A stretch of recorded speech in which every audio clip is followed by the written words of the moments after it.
Howdy, Take 3 Wrestling Podcast here. I'm your host, Earnest, EJ Christian, coming to you down here in muggy-ass South Florida, just minutes after the WWE pay-per-view Extreme Rules. Online, of course, with the fellas, Wrestling Savants, Joe Lopez, Mike Bernier. Fellas, what's going on? Not much out here in Maine. Just doing stuff. How is the weather in Maine right now, actually? You know what? This weekend's been very hot, actually. It's been really, it's like today was in the 80s, and it's definitely kind of muggy, and it's not fun. I'd take the 80s easily, but yeah. Because we're born on 100 fucking degrees every day. Yeah, that doesn't sound fun. No. I think I got like level 2 like sunburn poisoning coaching baseball today. That was fun. Oh, really?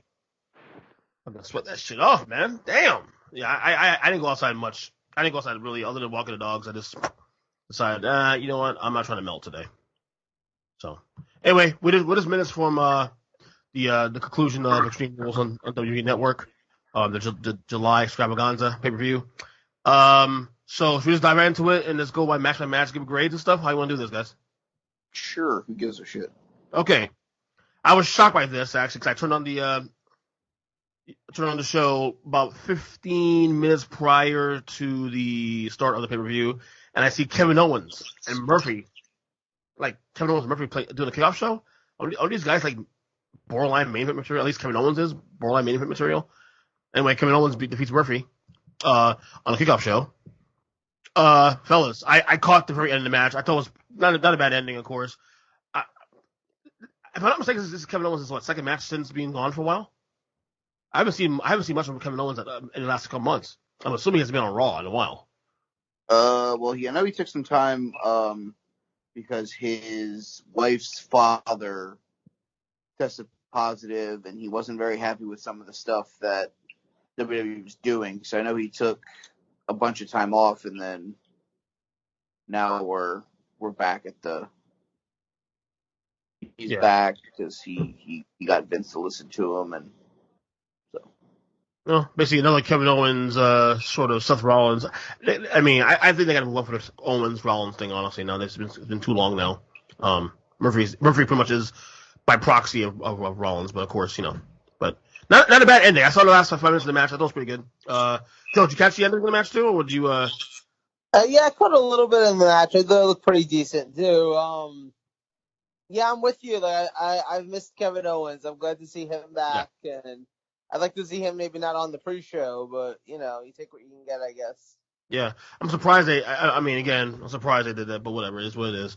All right, this is the main show, of course. We got new SmackDown Tag Team Champions as Cesaro and Shinsuke Nakamura defeated New Day in a tables match. Dude, that table spot with Kofi where they clinched to win the match, sick. 2 tables stacked one another. Sick fucking spot there. Yeah. And you know what's funny though? Like I haven't really caught SmackDown or Raw in the last couple months, like in detail. But it's good to see that Cesaro and Shinsuke is still doing pretty well, even without the mouthpiece, Mr. Sami Zayn. Yeah, I mean, I don't know. I always found Sami kind of annoying. I almost think that they're doing better off without him, frankly. It's great to see. It's great to see Cesaro and Nakamura both having success on SmackDown.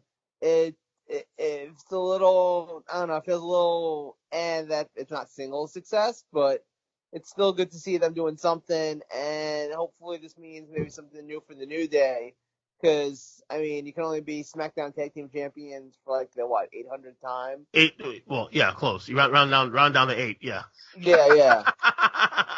And they'll get it again, I'm sure, down the road, like in the next maybe couple months, but, yeah, I don't mind the change, actually, to be honest with you. Not a bad match. I gave it a B. Yeah, no, I thought it was pretty entertaining. Okay. Mike?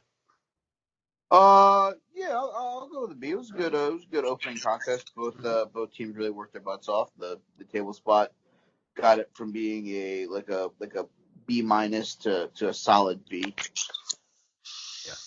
Yeah, not bad at all. All right. In SmackDown Women's Championship match, Bayley, with help with Sasha Banks, of course, defeat Nikki Cross. I actually really enjoyed this match. I I didn't think much of this match really going into it. It's like, probably another filler match, whatever. But not terrible. Nikki Cross, pretty good performance here. Like I said, Sasha Banks got involved in it, with the sort of brass knuckles, not really brass knuckles, but you know what I mean. Anyway, I give it like a solid B. It was a good match. I was actually surprised it was as good as it was. All right, there, B. Brian Blair, with all you bees. No, I thought it was a really good match too. I was saying to Mike before, it's interesting because I think part of what works really well about Bayley's character is that the character is trying too hard. Like, that is the whole idea of her character. She's this like nerd girl who's trying so hard to be this cool girl. So when Bayley herself comes across as trying too hard, it actually works in the character. Like, it is actually her doing what she's supposed to be doing. So it works fantastically. And I don't know, I mean, I look at her and I just think to myself, wow, this woman would send soup back because it's not the right temperature. And that is saying a lot about a person in terms of disliking them. I tweeted earlier during the match that Bayley is the WWE's Karen. Yeah, no, that's, I think 100% down to the haircut. Yeah. But it's funny, like I'm enjoying this. It's been almost a year now since the heel turn. I'm really enjoying it. Oh, it's been that. I honestly, I think there's a case in my mind for her being like the best woman in pro wrestling right now. Absolutely. Like, overall, character-wise and everything, In fact, I actually meant, and I was discussing it later on the show, meant to text Mike after I gave my list. I was going to make an adjustment to it and move her up actually a little more on my top women. Well, you should have. I should have, really. But, yeah. Mike? Obviously, you knew that Sasha was going to get involved in this at some point.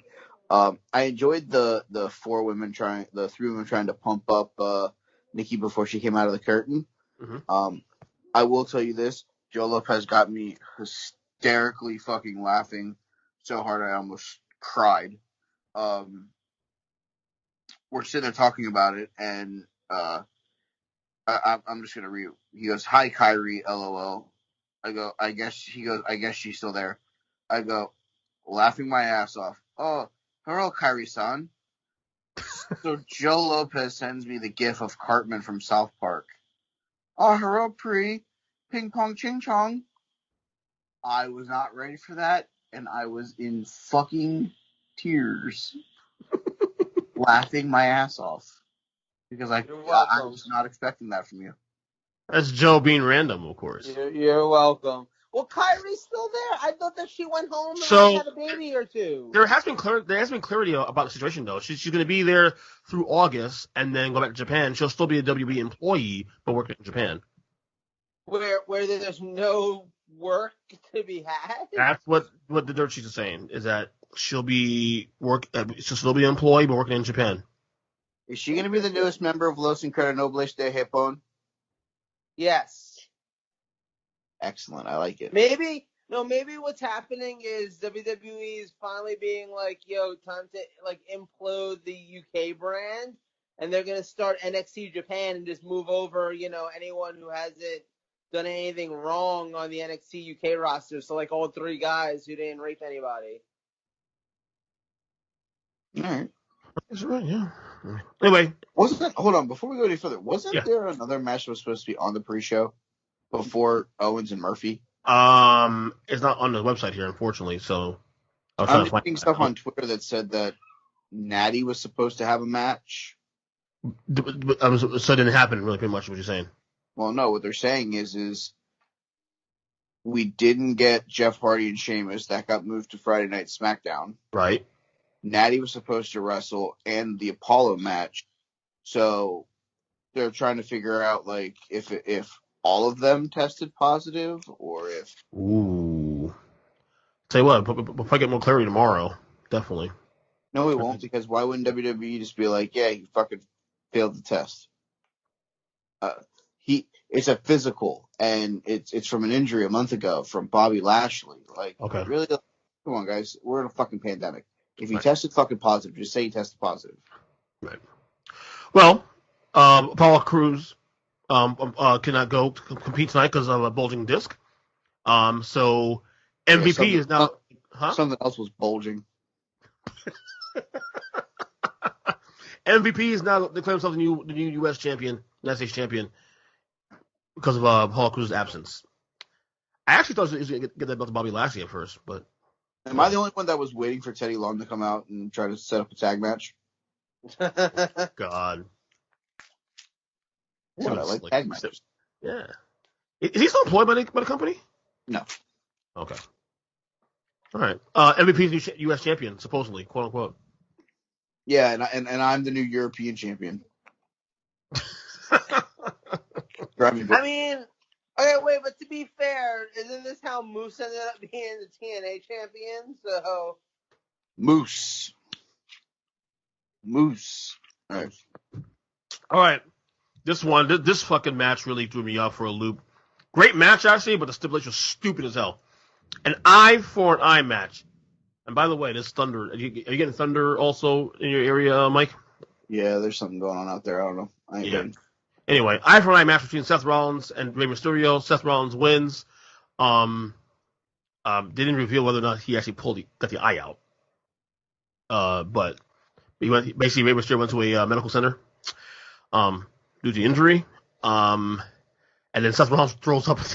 He sees it and throws up over the fucking floor. I enjoyed the match, but the all eye for eye thing is just fucking stupid. It was a plus sporting contest. Both gentlemen gave it their all to try to extract somebody's eyeball from their skull. But surprisingly in WWE fashion, there's no blood, there's no visual, there's no nothing. So that was stupid. Good timing for this match too. 18 minutes, they went back and forth. But was there any other way that this match was going to end with besides Ray losing? Obviously, he hasn't signed a new long-term deal. And obviously, every fucking time someone almost got their eye poked out, it had to be via the ring step. You couldn't pull out a pair of pliers and just pluck it out of his face. That'd have been cooler. I mean, common sense, right? Anyway, I don't know. Is right now, is Seth Rollins right now the most hated guy in WWE right now? I mean, I guess. The Monday Messiah? I mean, who's more hated than him right now? I mean, Brock's not involved right now. Brock's not really doing anything. So, I mean, he's probably the top heel on Raw right now. Mm-hmm. I agree with both of you guys. I texted to Mike when the match was going on. I think it was an excellent match, to be honest. I think that wrestling wise and in ring wise, and even telling the story that they needed to tell, because I mean, it's not their fault that they've been saddled with some dumbass gimmick. This probably belongs on the list of really bad gimmick matches. Yeah. It's a horrible idea, and it set up an ending that was obvious and was always going to be gruesome, and I don't know, it was just kind of stupid. I did not need Seth Rollins hurling like a fucking 16-year-old white chick like that. I was good on that. I was so good on that, and then it just happened, and I was like, wait, okay, what? But other than that, up until the last minute and a half of the match and the aftermath, up until that point, this was like a 4.5-star match in my opinion. I could watch Rey Mysterio and Seth Rollins wrestle each other all day, and it's kind of funny because I don't know. To me, the whole Monday Night Messiah thing is kind of starting to run its course for me, and I get I kind of groan now when Seth Rollins shows up on TV sometimes. So I don't know. I almost forgot that he is also this fantastic wrestler. So I kind of enjoyed this match, as a nice reminder of that. The reason why I'm a little tired of the Monday Messiah gimmick is because of the fact that I missed the theme song. I missed his whole theme song. Yeah, that's part of it. I also think that you can only do so much with a character like that, and I kind of feel like short of putting the world title on him, which they're obviously not trying to do, you've kind of run your course with it at a certain point. Well, they already did the whole McIntyre-Rollins thing a month after WrestleMania, and obviously Rollins lost that match. I mean, right, exactly. they may be able to revisit it again down the road, probably in the fall or whatever. But, yeah, I do agree with you. I think it's getting close to running its course. I think what will end up happening. I mean, I'm not sure if he'll do this, but once Becky has a baby, I think maybe he'll take some time off TV and then come back and maybe do the whole thing over, do a remix again or something. I don't know.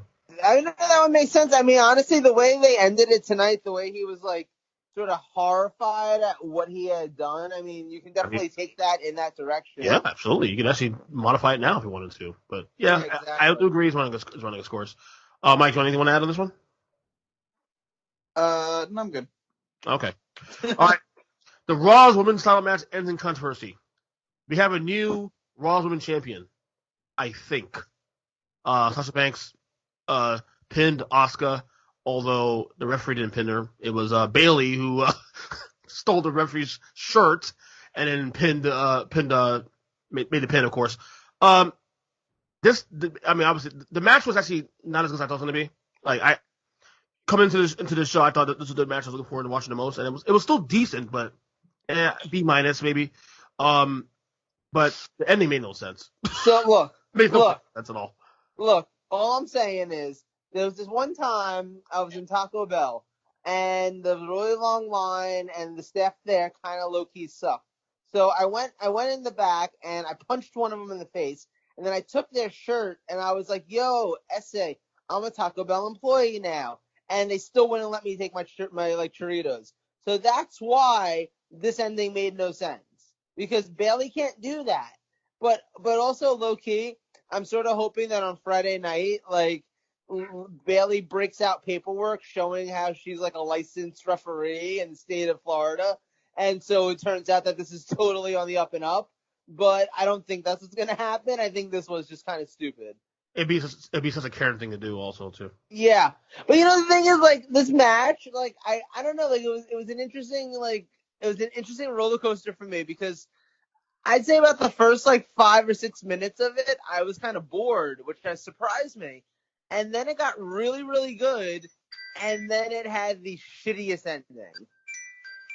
Yeah, weird ass gaga ending. Like gaga upon gaga upon gaga. Like I blame seriously. All Sasha. right, lady. I blame Sasha's wig. Yeah, you said it came off? I missed that. Almost. She was definitely adjusting it like the last 5 minutes of the show. Oh. That's bad. Like I said, it was a okay match. Not as good as I thought it was going to be, but we'll see how they run this storyline now. I mean, the good thing about this though, it gives the storyline more juice now, especially. Now, how do you do this? Do you next pay-per-view? Do you do it on SmackDown, on Raw? I don't know. I mean, it gives them more opportunity to do something on TV. I'm sure by tomorrow night they'll address, obviously what happens with the title. Yeah. Let's just go for it. Okay. Kyrie and Asuka. One last time. Versus Bayley and Sasha for all the belts. All them damn belts. And because Kyrie's leaving anyway in a month, give it to Sasha and Bayley. And if you don't want to do that, then you have Asuka versus Shayna. You have Bayley lose the title before that, and you get Trish Stratus and Lita come out of retirement and take on the role models. Interesting. Okay. Yeah. Alrighty. WWE Championship match between Drew McIntyre and Dolph Ziggler. Drew McIntyre wins the match in a match that was a Drew McIntyre pick stipulation that we did not know until literally the start of the match, which ended up being a quote Extreme Rules for Dolph Ziggler only match. Meaning Dolph Ziggler do what the fuck he wanted, and Drew McIntyre couldn't do anything. So, I love that match. I mean, yeah, it's really putting more of a stamp on Drew McIntyre's title reign. What it's doing. No, honestly, I love that match. I think that it was fantastic. I think that they worked the story so perfectly. It was really brilliant. I mean, other than the fact that Dolph clearly should have thrown in that the Claymore kick was against the rules or something. I remember in ECW when 911 wasn't allowed to do the choke slam for a while. Clearly Dolph has not watched his ECW on WWE Network, but he maybe in the future he'll remember that. But no, I thought that made a lot of sense for him to pick as a stipulation. I thought that they then worked a great story. Drew, look, this is all performance, right? That's what wrestling is. And Drew was selling that. He was selling the frustration of not being able to do whatever he wanted to do while Dolph could do that. He was working within all of that. You could see it. Like, there were just so many little intricacies in his performance. And in Dolph. Dolph was fantastic, and he showed it here. So honestly, no, I love this match. Right. It did two things too. Also, it obviously, as I said, it put makes Drew's title reign even more of a bigger deal. It also put some heat on Dolph, who again has been pretty much circling the drain in that roster for the last couple of years. So Yeah, a little bit of heat, so not bad. By the way, this is the second year in a row where he's actually fought for the title. Extreme Rules last year against Kofi, of course. Yeah. So does that just mean that we can just rename Dolph Ziggler Mr. June July? There you go. Because when there's no one, and they don't want to waste the feud that's going to happen at SummerSlam with Dolph Ziggler in. That's a good point. That's a great point, Mike. That's a great point. He's Mr. Summer Fam. I feel bad though, because here's the thing with Dolph Ziggler. I get why people don't like him anymore. I get it, but he's so good. He's really good. He's really good in the ring. Why don't they like him though? I don't know. Maybe because I guess they're over him now. I mean, he was a champion, 2011? 2012? It's 2010, 2011, yeah. I mean, it's been 9 years since he did anything significant, really. I don't get it. He's one of those guys from that era of time who, they rushed way too quickly to put the title on, and then realized that it was too quick, and then took it off of him, but then have never tried to really go back because they were just like, oh no, it didn't work that first time. When really it was just too soon the first time. We spoke about this on the podcast about a couple months ago about the guy that can use a change of scenery. Yeah. Oh yeah, 100%. Well, I think he got the change of scenery going from SmackDown, where he was stuck in the Otis, Mandy, Sonya, Love quadrangle, to now he's in the world title picture. And I think it makes perfect sense because obviously Dolph is not the guy that's going to fight Drew McIntyre at SummerSlam. Right. Let's be real here. But the question now is, what is next for Drew? Who is the one that's coming? And I think it really still should be Adam Cole. Whoa. Oh, interesting. I was not Brock. Let's put it that way. I mean, and we're hearing that Brock may not even be at SummerSlam anyway, which is good. That's what I'm saying. Brock isn't coming back until he can be in front of a crowd because he wants as much money as humanly possible, and he ain't going to get it in a pandemic in the middle of fucking Florida, flying from Canada / North Dakota. So that's true. If it's not Adam Cole, I don't know who else heel wise makes sense on the Raw roster at this point. Unless they just go, Bobby Lashley. I mean, you can visit that. There was some meat in the bone there. You could probably, if you wanted to, I wouldn't do this yet though. You can go Seth, but you did that already in May. I would stay away from Seth because at this point, Seth is probably best used in some other role to put somebody over on his way out before Becky has the baby. So who's another prominent heel right now on Raw? Lashley. I mean, obviously Lashley's the other one, but I mean, who else? I don't know. When you figure it out, let us know. Yeah, that's gonna be an issue, I guess, going forward. All right, and finally in the Swamp Fight, Bray Wyatt defeats Braun Strowman in a non-title match, which once again it was a cinematic feature. I enjoyed it actually. It was as good as a Firefly Funhouse, or was it as good as the Boneyard match? Probably not in my opinion, but it was right there. I thought it was good. I thought it was solid. Great storytelling. And there was some more meat in the bone. You saw the return of the Fiend also too at the end. So yeah, I enjoyed it. Like I said, I was entertained. It literally put me to sleep. I fell asleep. Really? It's not entirely the fault of the match. I also just have narcolepsy after the hour of 9 p.m. But did fall asleep during the last like 2 or 3 minutes of the match, and I'm gonna tell you, I then woke up to the Undertaker speaking, and I was just like, whoa, this match is taking a really weird turn. I don't understand what's going on anymore. So I was really confused for at least 5 minutes. You're insane, Joe. Just saying. Alexis Bliss was also featured in the whole thing. What is the relevance in there with Alexa Bliss and Braun Strowman? Braun Strowman loves her. They were partners on the Mixed Match Challenge, and he really loved her. And then I don't know what happened between the two of them, and then yeah. Okay. Wait, I didn't dream that. That was a real part of that. Yes, it was part of it. Wow. The real question here is, how can you determine who's the winner and the loser in a swamp fight? Like, how do you determine who wins? Is it the first person that doesn't come up for air? That's murder. Allegedly. That's not winning. That's like assault with intent. You can say the same thing about the Boneyard match at WrestleMania. Like, I almost think I did say that on air. Yeah, you probably did. You probably did. I was like, where's the police car? This is murder. At least aggravated assault. Who was the last face you see going to the fade out to the end of the show is the winner, and the Fiend was obviously the last face we saw. I imagine these two. Will fight again in a real match, probably at SummerSlam. Yeah, that's when the Fiend gets the belt back and Braun Strowman goes to wherever.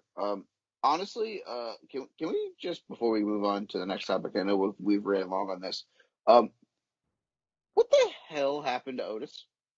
Thank you. Oh my God!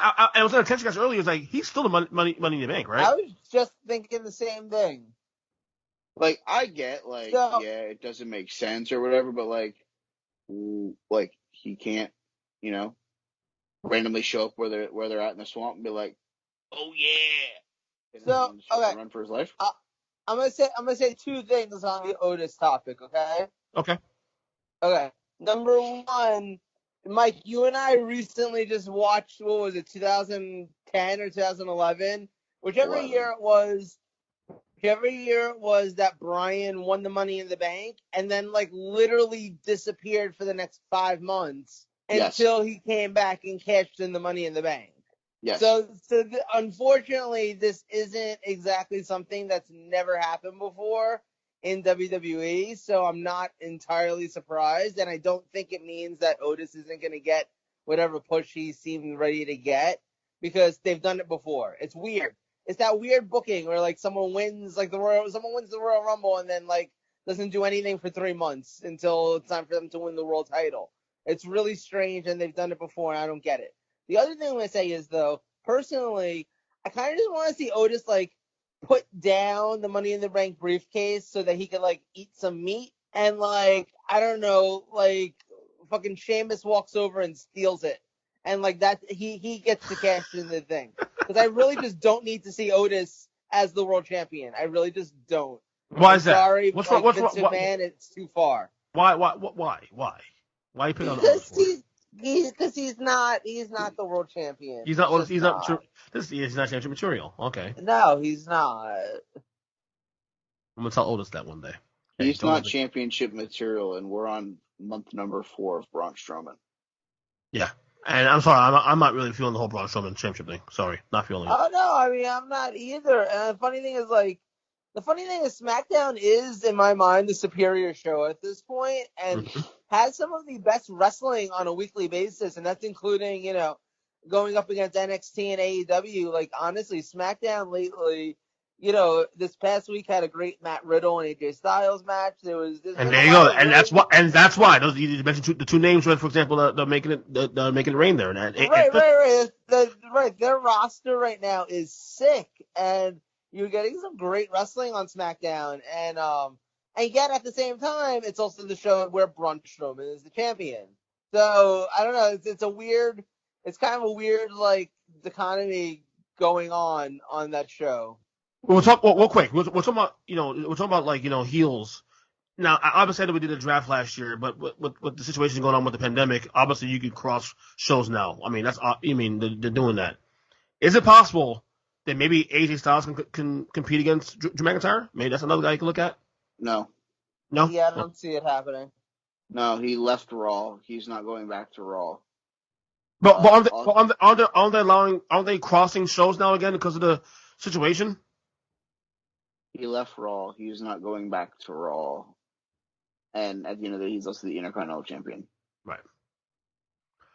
All right. Well, I'll give this whole show a B minus. It was a solid show. Some good matches, some whatever moments, and it was short and simple. I get a B minus. Yeah, I give it a solid B.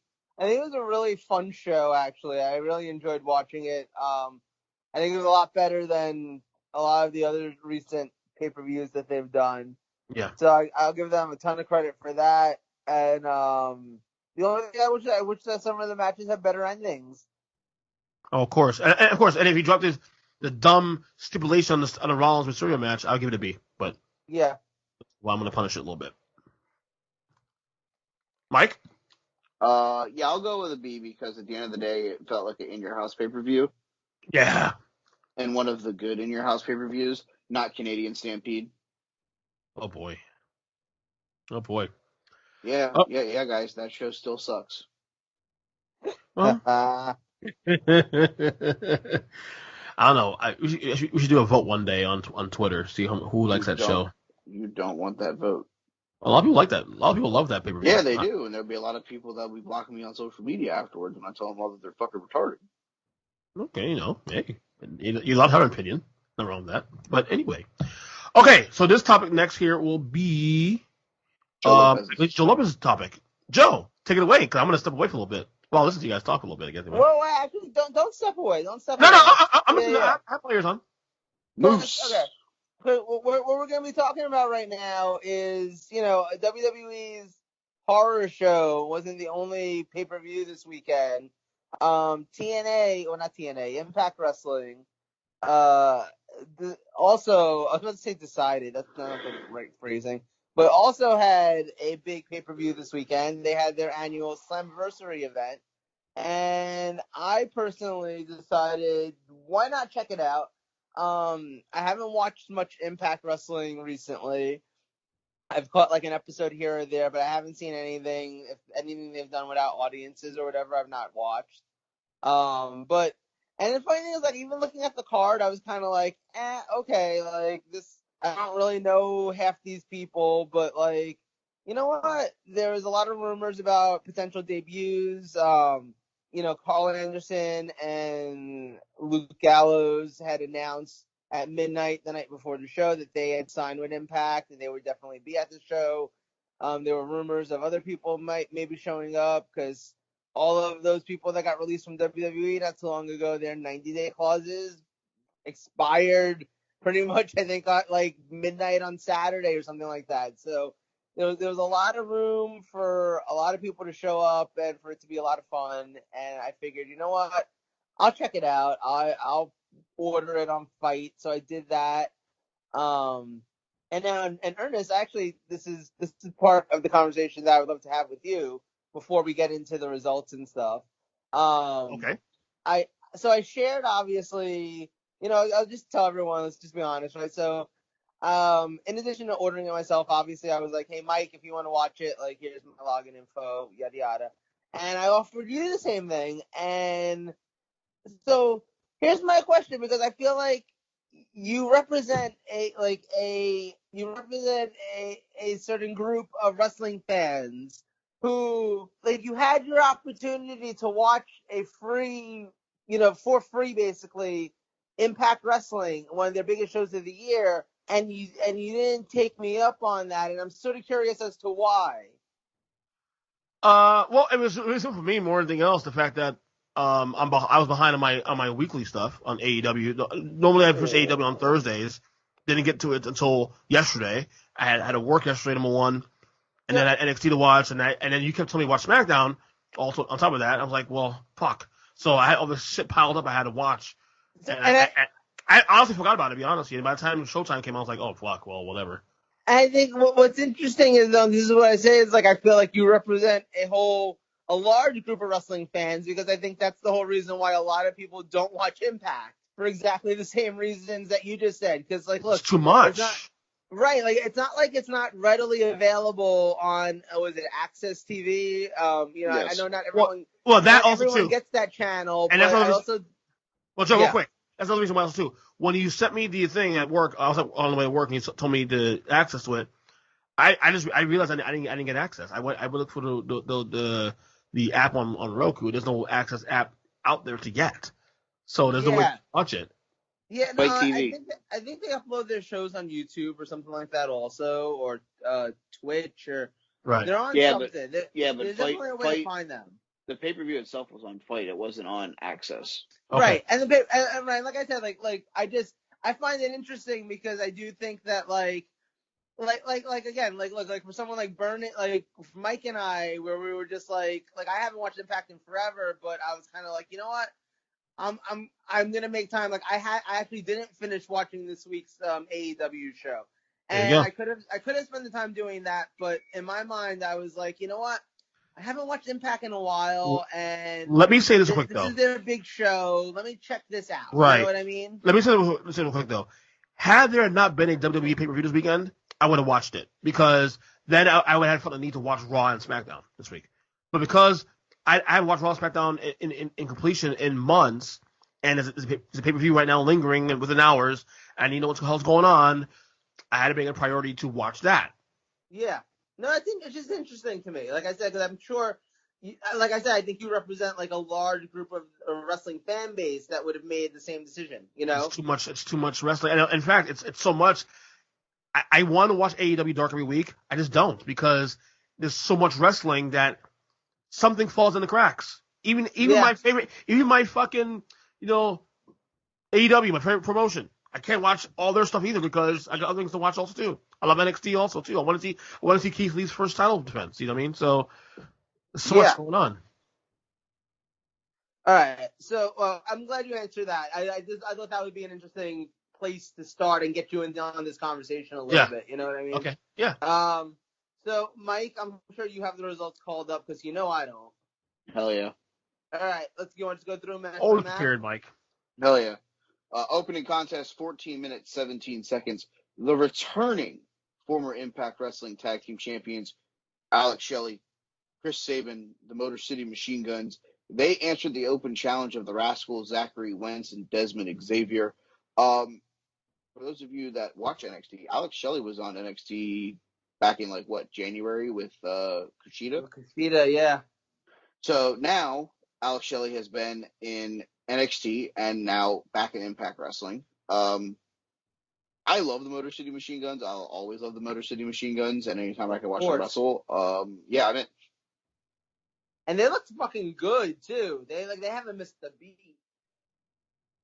Yeah, they were all cylinders.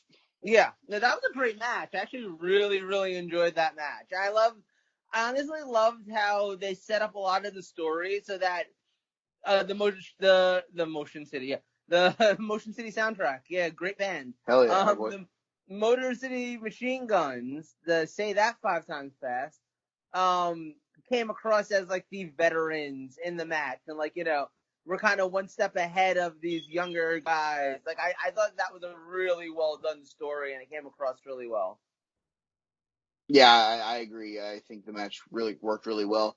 I think that the Guns got the most out of Wentz and Xavier here. I like that this was the opening match. It set some things up moving forward for the pacing of the show. Yes, agreed. Second matchup for the unsanctioned TNA World Heavyweight Championship. So here's the thing. Impact Wrestling, TNA, they're the same. There's been some name changes due to the Dixie Carter situations and stuff like that. So Impact Wrestling is the current World Championship. But when the Tessa Blanchard stuff hit the fan that we talked about here on the show, with her not being able to get to, I guess, Nashville, where they've been taping, due to her being stuck in Mexico due to coronavirus. They decided to use the old TNA World Heavyweight Championship. There was a triple threat match between it was Michael Elgin, who is now no longer with the company after the Speak Out movement, Moose, who is the current TNA World Heavyweight Champion, and Hernandez, formerly of LAX. Moose won that triple threat match, and he's been defending it like it's the main title. So it was cool that they still let this be included, even though that they decided that they were going to fill the vacancy left by the now departed Tessa Blanchard. Moose took on Tommy Dreamer in an old school rules match. Why is Tommy Dreamer still a thing? I have no idea. I wondered the same thing. And why is he still having the same match for the last 12 or 15 years? Yeah, there should have been someone else that could have put there to face Moose for 11 minutes. There had to be somebody. I'll say this though, it was a fun match, and it's mostly because of Moose. That man is kind of crazy insane. Do me a favor, Mike. At some point, find a photo of Moose and send it to Earnest. You know he's never seen this man before. Nope. Let him look at Moose, and then understand this man can do a standing moonsault. Imagine Apollo Crews. He's very similar, only taller and less coronavirus-y. Allegedly. Allegedly. For the record, Moose was drafted in the 5th round of the 2006 NFL Draft by the Atlanta Falcons. He also played for the New England Patriots, the St. Louis Rams, and the Indianapolis Colts. Well, what college did he go to, JR?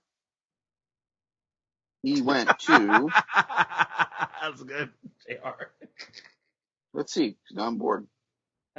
He went to Syracuse. Oh. Yeah, Orange in your neck of the woods.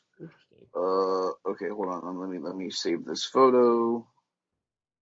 I'm gonna send it in the group chat so you can breathe it into their. I will gladly look at Moose.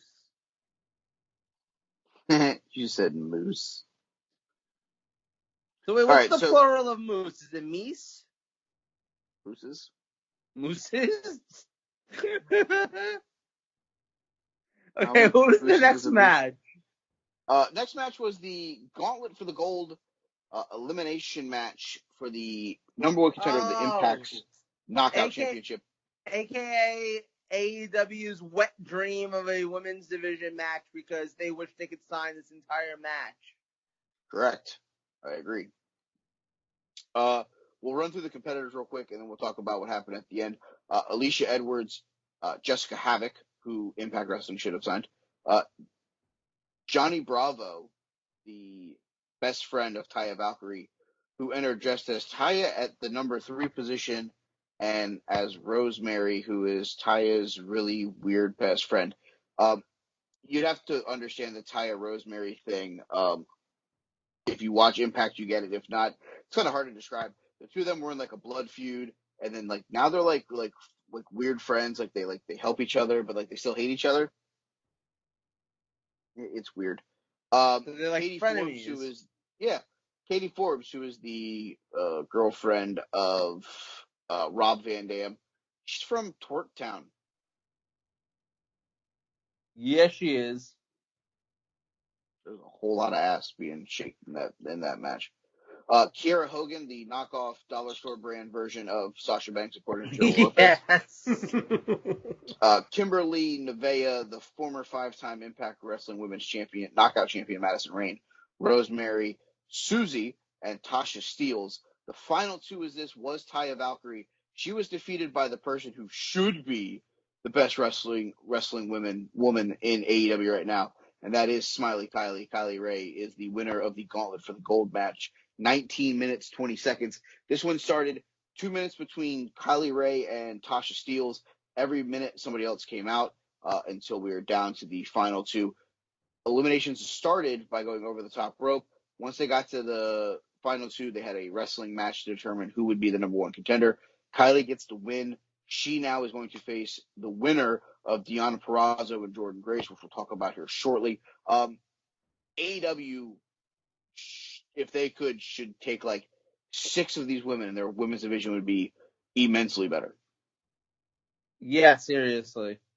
Give them Havoc, Taya, Rosemary, Kimberly, Nevaeh, Susie, and that's like not giving them back Kylie Ray, who they should have never have lost in the fucking beginning if they would have just been smarter. Yeah, exactly. No, this match was great, honestly. Like, especially for a gauntlet match. Like, I mean, it had its weaknesses as a gauntlet match, but like, I mean, the talent in this match was just ridiculous. Absolutely, it was loaded. Yeah, no, this is a fun one. Yeah, I enjoyed this one. It was a really good match. Thumbs up from me. Next match, X Division title. Basically, because Ernest, I don't think, knows anything about Impact Wrestling. No, very little. So when the X Division started, they thought that it would be the equivalent of the Cruiserweight division. That is not the case. The X Division is basically there is no weight limit. It's just anyone who's willing to basically be crazy, whether you're 500 pounds or whether you're 135 pounds. Doesn't matter. This one saw Willie Mack, who was the Impact Wrestling X Division champion, who's a big boy. He was defeated by the new champion, Chris Bay. I like watching this match, but can I talk about how Willie Mack was wearing knockoff Razor Ramon gear? Yes, I thought I was going crazy. No, you weren't. I was He also very dumbfounded. He threw the hair pick at his fucking Instead of the toothpick, he threw the hair pick. Yeah. And Yeah. and that was that moment where I was like, he looks like Razor Ramon, but like, you know. Yeah, his ring gear was exactly like the blue with the razor blades. Yeah. Yeah. I loved this match. I thought this was a great match. Probably one of the better X Division title matches that I've seen in a long time. And, yeah, it was really good. I used to be an avid TNA fan until like about 2011 or 2012. Probably 12. Yeah, probably about then, right? And Chris Bay, I have never seen Chris Bay wrestle before. That man, I mean, that man is something. Like, damn. Hashtag athleticism for days. Yeah, no, seriously, like that's someone. TNA's got a stacked roster right now, and like in all the right ways. Like it's not correct too stacked. It's like they've got the right people in the right positions. Yes, I agree wholeheartedly. I'd be remiss if we didn't discuss what happened before that match. That was the first of the former WWE superstars to make an appearance. Heath Slater jumped the railing and decided to cut a promo. And he was met by, what the hell is this guy's name? I gotta find it. It's like Rohit. Oh yeah, I don't remember his name. Raju or something. God bless you. Yeah, exactly. If Heath Slater was actually going to be a member of this roster full time, enjoy, guys, because the rocket ship's going to get strapped to that guy's back. Yeah, I said it to you. It's like I almost get the vibe that he has the potential to break out as a star the way like Christian did when he jumped over to TNA back in like 2005 or so. Yeah, I agree. I think Heath could be big for this company. I think he could be a really good a guy to push and maybe even challenge for the title sooner rather than later. I mean, the thing is, too, you know what's crazy is, like, even if you put him and Rhino as a tag team for a while, not for nothing, Impact's suddenly got a really sick tag division. Like, their tag division has gotten immensely deeper. Like, overnight. Like, I feel like it literally went from being whatever it was before, because I couldn't tell you, I haven't really watched Impact in, like, forever, as I've said. But, like, whatever it was before, so all of a sudden, you've got the North, you've got the Motor City Machine Guns, you've got Rhino and Slater. Huh? Rhino and Slater. You got Rhino and Slater. You've got the Good Brothers. Like, that's 5 teams right there that, like, I know last week we were talking about AEW and, like, do they have 5 really good teams? It's like, they've got, like, 4 really good teams and then, like, 7 other, like, okay teams, This is a division right now that's got, like, 5 really great teams. Yeah, I would say if you compare, like, the top 5, like, of each, like, the depth of the Impact Tag Division, I feel is as good or if not better than the depth and everything of the AEW Tag Division. Yeah, I'm Obviously, inclined to agree at the obviously, moment.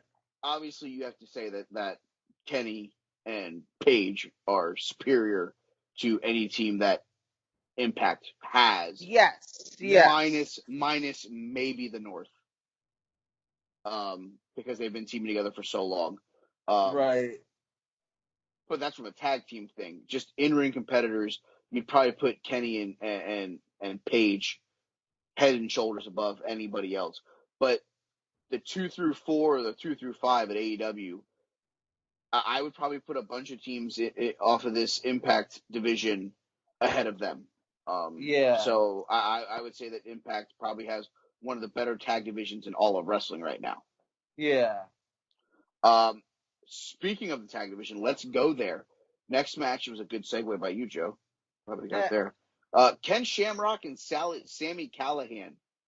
They tagged together to take on the reigning defending Impact Wrestling Tag Team Champions of the North, All Ego Ethan Page and the Walking Weapon Josh Alexander.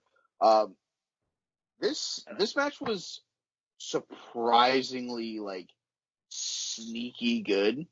Oh, it was great. I thought it was great, honestly. I came in with a little bit of low expectations because Same. it's Ken Shamrock and he's like 57. So I was like, all right, so Sami Callihan's gonna have to do a lot of work in this match. Oh yeah. Sami Callihan's gonna get his ass kicked. Like I came in with like a little bit of in all honesty, I came with a little bit of low expectations from the depth of this match. But I was blown away by the 4 of these guys in ring together. Yeah, no. So, okay, I have a series of thoughts to share. Number 1, I'm pretty sure you introduced him as Salad, Sami Callihan, and if you didn't, you should. I love that. That's his new nickname forever. Salad, number Sami 2, Callihan. Right. Number 2, I text this to you, and I'm going to say it again here. I low-key think AEW should just sign Sami Callihan and slide him quietly into Jimmy Havoc's old role, because he would just fit it perfectly. Without all the other extra stuff. Anyway, number 3, Earnest, if you're still listening. I'm here. One of the things that I thought would sell you on checking out at least some of the show is the fact that, your Attitude Era boy Ken Shamrock is here busting out friggin' dives over the top rope and stuff. Ken Shamrock How do you look? Get the memo that he is like 50-something. Do you look okay? Like, oh no. No, I mean, like, he looks like someone left him out in the sun too long, but other than that, like, he certainly can wrestle. Like, I mean, he's having a run. Like, and it's funny because, like, yeah, he doesn't get a comeback like Edge gets in WWE. He's over here in Impact, getting his comeback, but it's been really awesome. And this match was great, honestly. Well, he was trending yesterday on Twitter. I did see that. I'm not surprised. Yeah. It's like Shamrock. Like, Shamrock? Like, what the fuck? Yeah, this one was good. Malfunction at the Junction led to the North being able to get the victory. 380 consecutive days as Impact Wrestling Tag Team Champions for the team of All Ego Ethan Page and the Walking Weapon Josh Alexander. That is a Impact Wrestling record. Oh, wow. So it gives a whole new explanation to We the North. Let's go back real quick. Co-main event of the evening, Impact Wrestling Women's Knockout Championship match. The champion Jordynne Grace takes on the recently released Deonna Purrazzo. She was on the NXT roster. They cut her for some reason. I can't figure out why, and I also can't figure out why AEW didn't go get her, because she's really good in the ring. She's fantastic in the ring. This match was really good. 15 minutes, 12 seconds. New champion Purrazzo over Grace via like a double arm rings of Saturn. Yep. Yeah, really good match. I thought Purrazzo looked really good in the ring. Another title change, so we have 2 new champions so far. We're gonna have a third one because of the vacant Impact Wrestling World Championship. So we're gonna end up having 3 new champions by the time this is all said and done. I don't know what else to say except for like this. Like if you're trying to build a women's division, this is the show you need to watch. You need to go back and watch the third match. You need to go back and watch this match. Yes. And this is how you build a women's division. This is how you do it. Honestly, part of what I love about this women's division is that first of all, they're all really talented wrestlers. They all clearly have a lot of seasoning. And, you have people in there like Nevaeh and Jessica Havoc and stuff who have been around for a long time. I remember watching them in Shimmer like 10 years ago. You know what I mean? So, Absolutely. they definitely, they've traveled their roads. But also too, like they each have like unique characters. Like everything comes across in a really fun way that AEW kind of lacks. So I would put this up there as probably one of the top 5 women's matches of the year so far, like hands down. I don't even know where on that list it falls. I just know that it belongs on that list. It was fantastic. I can see that, and I think that match definitely deserves some credit because that match was really, really good. Yeah. Both ladies stood out very, very, very, very, very big. Yeah, it could have stolen the show if this show hadn't been as strong of a show as it was. Correct. I agree with you wholeheartedly. And of course, not to change the subject, but I turned on YouTube TV and they're showing the Ring of Honor show from this week, which is honoring Hana Nakamura. Yeah, I'm watching that now too, actually. Oh, look at you go. Main event of the evening for the vacant Impact Wrestling World Championship. It was a fatal 4-way. It was Eddie Edwards, Ace Austin, Trey from the Rascals, and a mystery person. If you go back and look again, this match was supposed to have Tessa Blanchard in it. This match was supposed to have Michael Elgin in it. Both of them are gone. One fired, one suspended, basically indefinitely with probably no return date in sight. So insert the return of the injured Rich Swann. He joins this match, and right before the bell starts, it becomes a fatal 5-way. Former Impact Wrestling World Champion and former WWE wrestler Eric Young makes his return to the promotion and gets himself inserted into this match, making it a fatal 5-way for the title. This match was, how do I put it? A car crash. Yes, but in a good way, in my mind. There was bodies flying all over the place.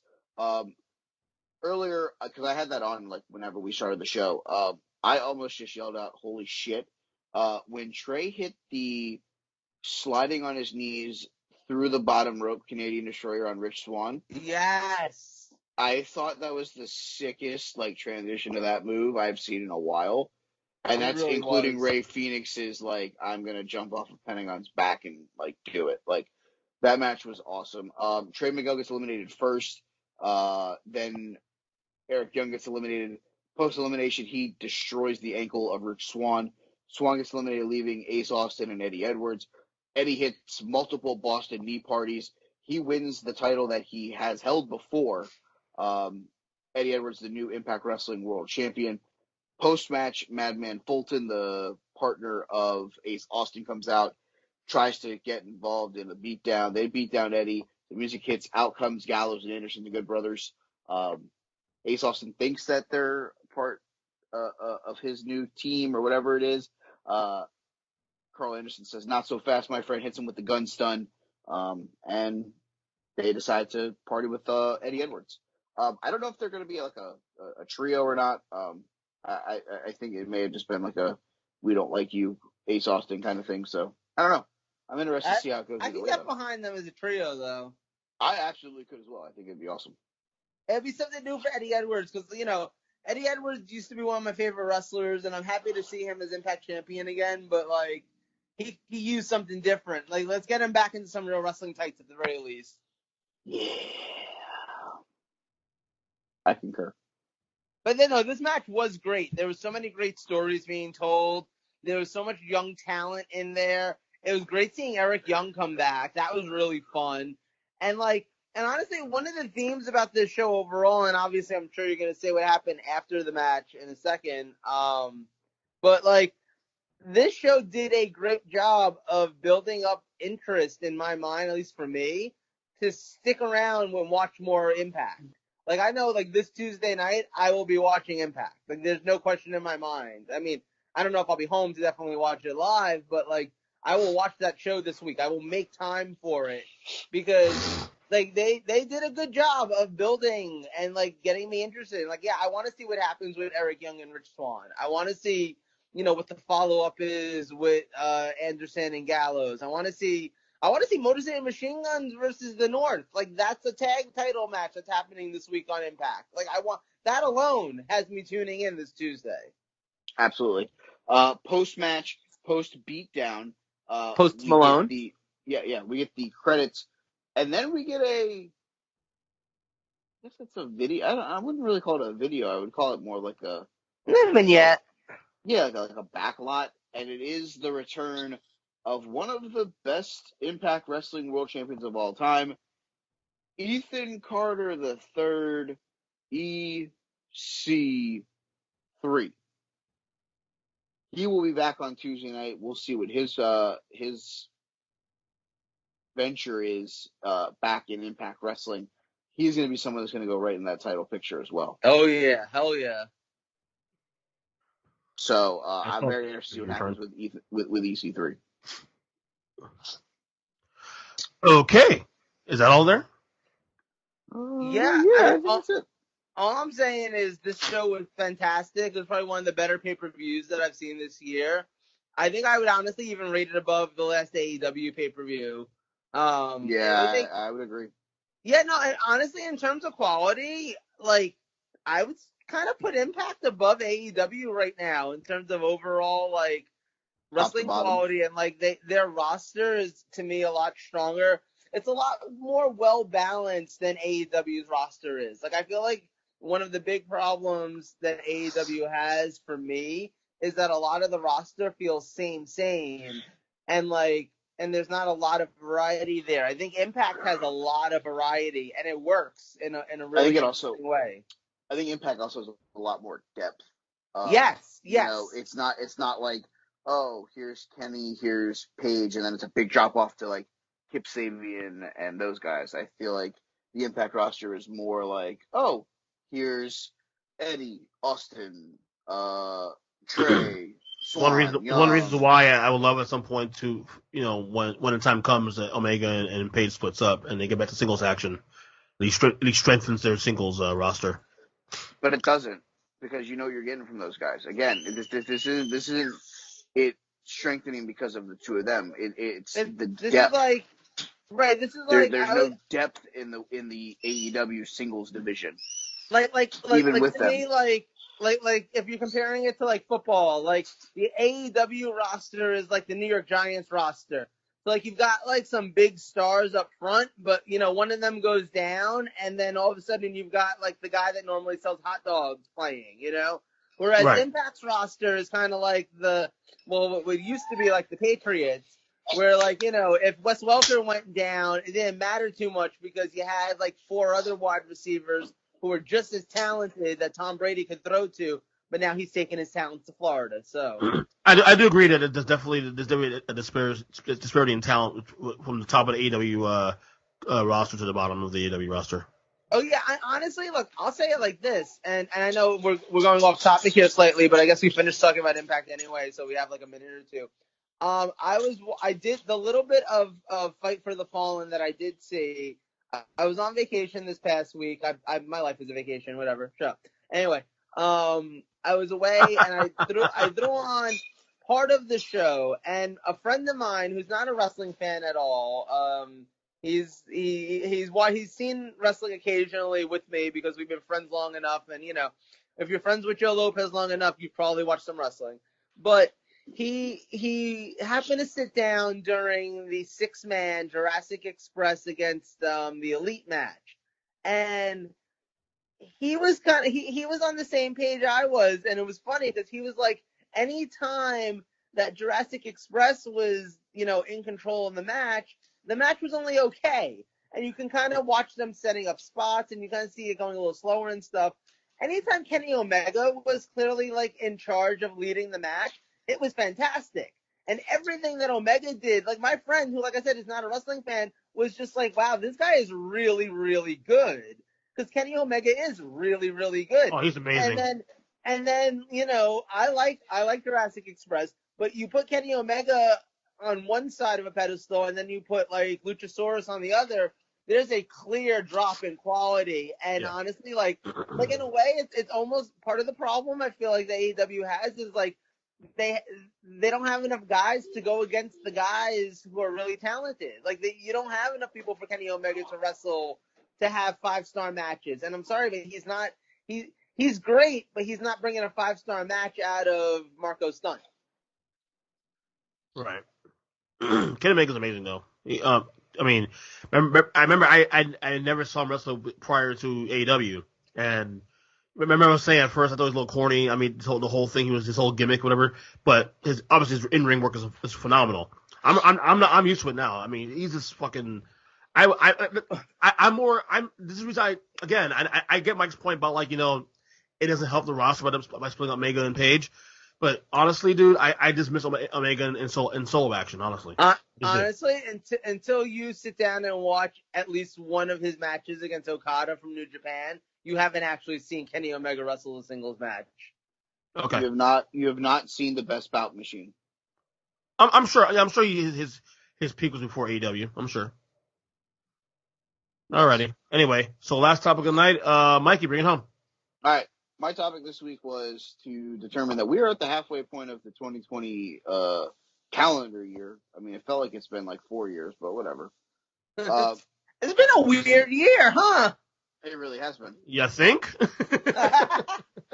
So my topic today was we decided that to do our half of a year polls of top singles wrestlers, top tag teams, top women, and top feuds. We can bring matches to the table if anybody has any at the end of it, if we still have some time.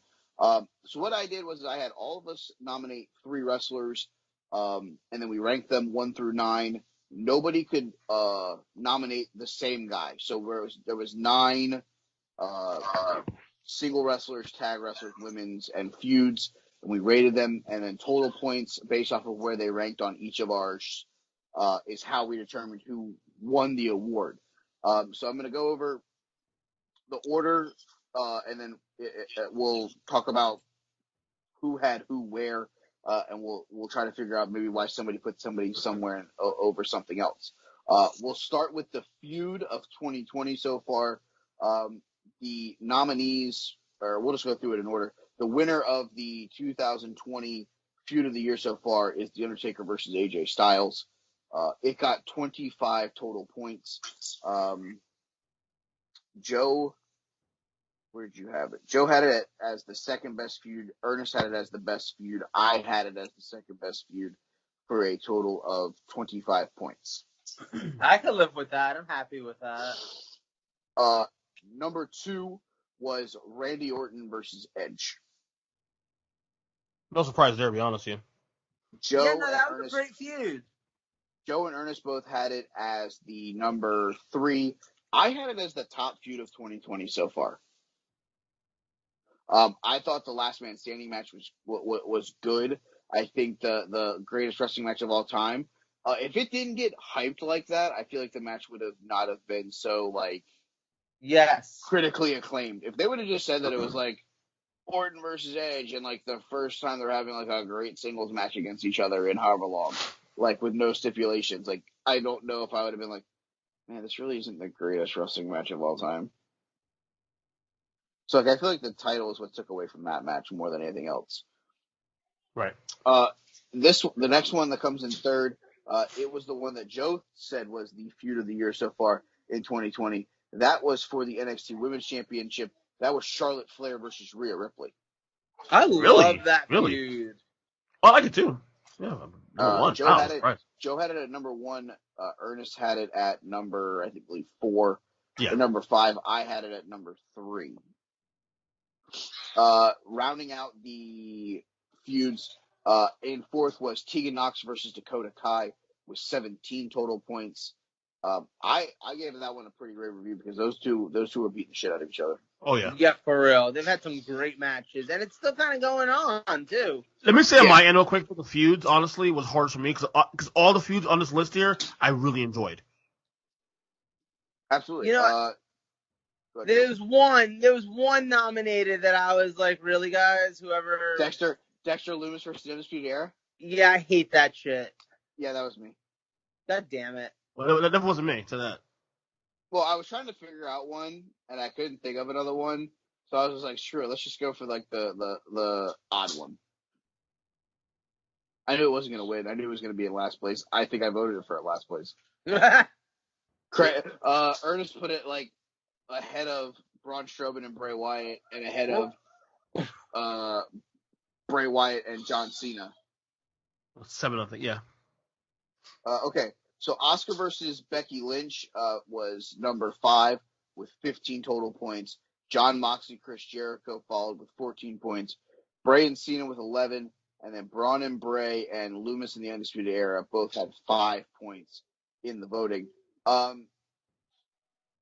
don't think there's anything really big here to take away except for the fact that there have been a lot of good storylines in WWE this year.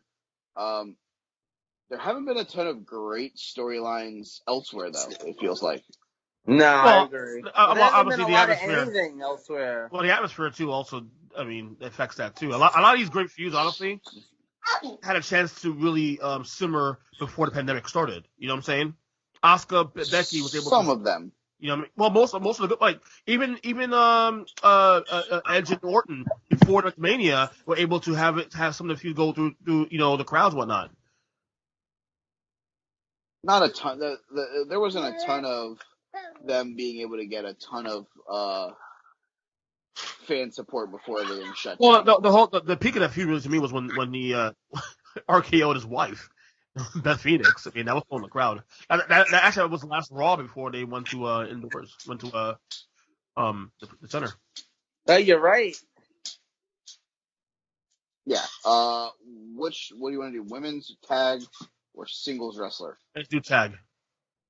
All right, tag team of the year so far in 2020. No surprise, they are the reigning, defending, and undisputed AEW World Tag Team Champions. It is the named here on the Take 3 Wrestling podcast of Cowboy Bebop, Kenny Omega, and Adam Hangman Page. They finished with 26 total points. I had them at number 1. Ernest had them at number 1. Joe had them at number 2. Really, Joe? Very different, huh? Joe's number 1 selection, you had at number 2. I had a little bit further down the list. That is the team of the role models of Bayley and Sasha Banks. I like it. They are absolutely my favorite act in WWE right now, hands down. I love it. Yeah, they're the MVPs on one MVPs of this whole thing. Yeah. Number 3 is another team of the women's division. It is Kairi Sane, it is Asuka, it is the Kabuki Warriors. Joe had them at number 3. I had them at number 3. Ernest had them last. What? You know why? You know why though? They haven't done much this year. Think about it. Kairi gets hurt last year in 2019. Okay, so Asuka's been going solo pretty much the entire year. I guess. I don't think I agree with that. Well, Kairi hasn't been in the ring really much in 2020 anyway. That's why I did that. I feel like you've got a case there. I'll give that to you. Yeah. Asuka, I mean, in fact, Asuka's high on my list of women's wrestlers because of that. I don't know. They were the fucking Raw Women's Champions and Raw Women's Tag Team Champions until the first night of WrestleMania 36. Yeah, but using your If we're using that logic, Brock Lesnar's the greatest world champion of all time, and He's not on the list though. But again, he's on the list though. So I mean, yeah, you're also the same fucking person that voted the fucking Lucha Bros in the same spot, and those motherfuckers have had 3 matches in 2020. But they put on great matches though. 3 matches. They've had 3. Yeah. Yeah, but their 3 matches are fucking equal to the fucking 20 great matches. They're amazing. So Wrong. Fourth, this was actually a tie with the Kabuki Warriors. It is Dash, it is Harwood, it is FTR. They also finished with 15 points. And another team that finished with 15 points, me and Joe just talked about them. They are the longest reigning Impact Wrestling World Tag Team Champions. It is Ethan Page, it is Josh Alexander, it is the North. Who, honestly, I feel like I probably would have rated higher if I've watched more Impact, because they really are great. Oh, they're a great team together. At number 6, it is, is that 6 or is that 5? 2, 4. Number 6, it is the Raw Tag Team Champions, Montez Ford, Angelo Dawkins, the Street Profits, who have been AWOL recently due to Angelo having the baby. Next up is the team that everybody thought was going to be the rising team of AEW. It is Matt and Nick Jackson, the Young Bucks. They finished with 11 points. The now former SmackDown Tag Team Champions, the New Day, with 10. And in last place, where they fucking belong, the Lucha Bros. Mexicans. Lucha Bros. Mexicans.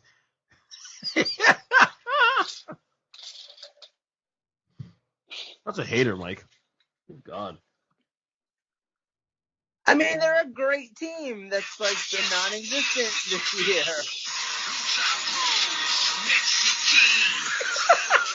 Okay. I was like, what the hell is happening? You do understand that that whenever fucking Ray Phoenix does something stupid and breaks his arm, it's on you for playing that fucking song on this podcast. I want you to understand that. This is a you problem now, buddy. You caused Ray Phoenix the next 6 months of his career. Or as Robert says, Ray Phoenix. That's what I should have done. Most annoying announcer. Number 1, Justin fucking Roberts. I get that. Drives me fucking nuts with his fucking being super extra. Trying to get the attention on him. Shut the fuck up and announce their name. All right, we'll move to the women's division before I tell Justin Roberts to go fuck himself one more time. You don't like him, bro? I'm sorry. I didn't come to hear someone be super extra on the microphone. If so, I would have went to a UFC fight and listened to Bruce Buffer be super extra, or listen to his brother do boxing. I'm here to see the guys compete in the ring, not the guy that's trying to make it about himself. I mean, I get you. And that's how I feel he does. The whole Moxley thing. Why do you have to be super extra about it? All right. Women's division. This one, we all had, wow, how did you not? Okay, then. Joe and me both had this one at number 1. She is the role model. She is the winner of the vote so far. It is Bayley with 25 points. I really considered putting him at number 1. I really did. She belonged at number 1. He had Io Shirai at number 1. I mean, I can respect that. I'm not going to disrespect that. But Bayley is the whole package. Yeah, the whole Karen thing going too, especially. And she really returned. At number 2. You got a thing for Karens? Is that what's going on? No, it's just something I noticed today. Wait, admit it. Does it turn you on to watch someone send food back? Is that? It turns me on whenever somebody has to speak to his manager. Right? It's if someone's just can I speak to the manager? You're just I need a few. He just has that face, that look right now. But hey, listen. At number 2, it was, I don't know if she's now the former Raw Women's Champion. I'm still confused about the whole thing. Asuka with 23 points. Me and Ernest both had her at number 2. Joe had her at number 3. Fourth up is the person that Joe had at number 2. I had at number 3. Ernest had at number 4. That's Rhea Ripley. Fourth is Io Shirai with 19 points. Me and Joe both had her in the same spot. Next up is Charlotte with 15 points, followed by the woman who never lost her title, the mom, Becky Lynch. Shayna Baszler is in 7th. Now the former Impact Wrestling Women's Champion Jordynne Grace is in 8th, and Tessa Blanchard is in 9th. Why was there a logic for why you picked Tessa over Jordynne, Ernest? I don't know any of them. I know Tessa. I don't know who Jordynne is. I can't speak on people I don't know. So I'm on the list. You know, I'm gonna say something, and like I struggled with the whole Tessa thing because, like, obviously, you know, like I don't. Nobody likes her, right? Like, I hate to sound mean like that, but it's kind of the truth. Not even her dad. Right? Like she's got nobody really like rooting for her. But she was also factually like world champion of a whole ass company. Like not just women's champion. She was Impact world champion. So I don't know, like given that happened this year and that's kind of a big deal, you got to give her props. I would have thought you would. Go ahead, Mike. Say fuck Tessa Blanchard. Go ahead, Mike. Go ahead and say it. I would have just thought that Joe would have nominated Bianca Belair instead of Tessa Blanchard, but whatever. That's a good point. Yeah. I mean, you don't even go here. I forgot Bianca. I mean, she hasn't been on TV in forever until this past week. She was MVP for like 3 fucking months for a while. 3 weeks. I forgot. No, you had it right. 3 months. Finally, from the competitors' standpoint, before we move into any of the match of the years we want to talk about, is the men's singles competitors. This one was, I would say it was close, but it was close for the first like 2, and then it like chunked up in the middle, and then the bottom is the bottom. The winner of the 2020 vote so far is the new double champion in NXT. It is Keith Lee. Me and Joe both had him at number 1. Ernest had him at number 3. Oh. Was my 2 again? You had Cody at 2. And Moxley, yeah. I went AEW heavy. I have to admit. A little biased there. I'm shocked. A little. You tried to sell me on over the last 2 weeks. You tried to sell me on their women's division being okay, the fucking Lucha Bros fucking theme song being good, and fucking the fact that the 2 of them are the top 2 wrestlers in 2020. Wrong, trash, and wrong. You can argue. No. Slow down. You can argue this list is 1A, 1B, 1C, honestly. Next week, my topic is going to be an intervention for Ernest on his AEW love. Go right ahead, man. I like it. Because wrong, theme song is trash, and definitely the fact that Jon Moxley is the number 1 ranked wrestler in your fucking thing is ridiculous. If you would have put Cody up there, I could have at least been like, hey, that guy's had like 17 matches in 2020. Moxley had a mediocre match against Brian Cage. He had a mediocre match against fucking Jake Hager. And before that, what has he done that's been great in 2020? He also jobbed out to Renee Young and via COVID virus. Nah, I get it. I look at these 3 as 1A, 1B, 1C, honestly. Well, you got the A, B, and C wrong. And honestly, number 3 is the now former NXT champion. It is Adam Cole, baby. Baby. At number 4 is the current TNT champion, the American Nightmare, Cody. He missed out by a point. At number 5 is now the former double champion of New Japan Pro Wrestling, Tetsuya Naito. Joe and me both had him high. Of course, Ernest has him at 8 because he has no idea who he is. Exactly. Yeah. I can't raise him. I don't know who sorry.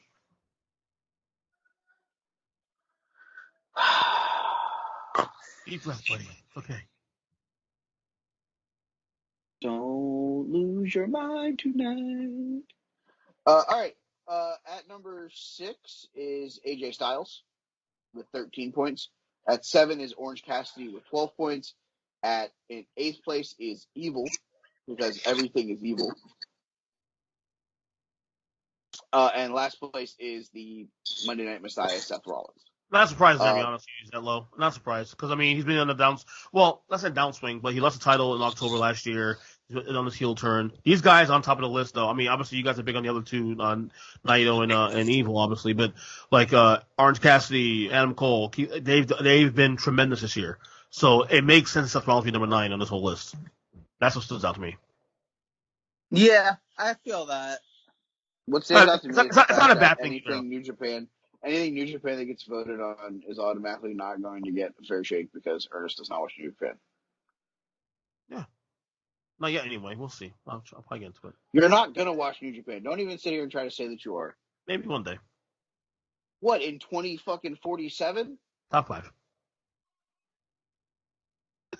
Anyone want to talk about a match of the year before I just, throw something in Ernest through my fucking phone? Here.